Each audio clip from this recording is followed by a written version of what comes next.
कैलू गोरी हमके छोड़ी अकेले चल भैलू गोरी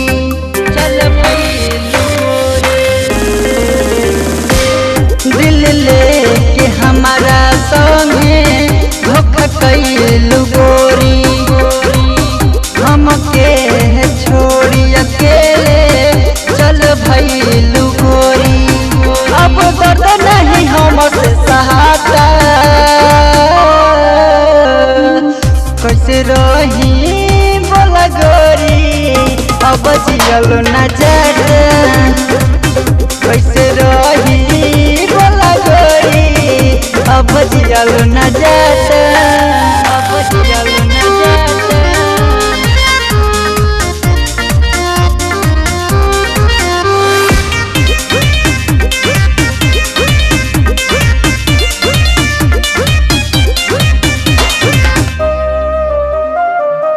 आजकल के लड़की पेड़ में खेलत बड़ी खेला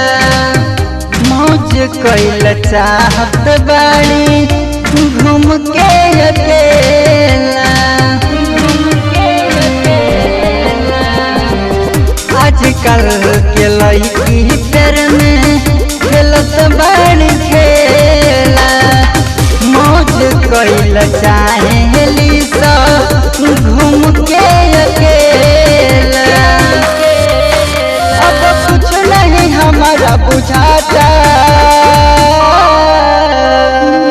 कैसे रही बोला गोरी अब जियल न जाता कैसे रही बोला गोरी अब जियल न जाता।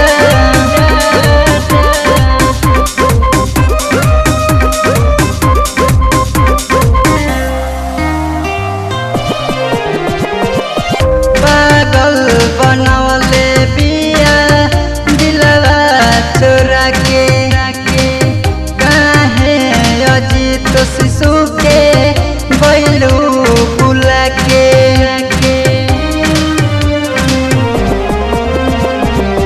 पागल बनवले बिया दिलवा चोरा के काहे अजीत शिशु के बैलू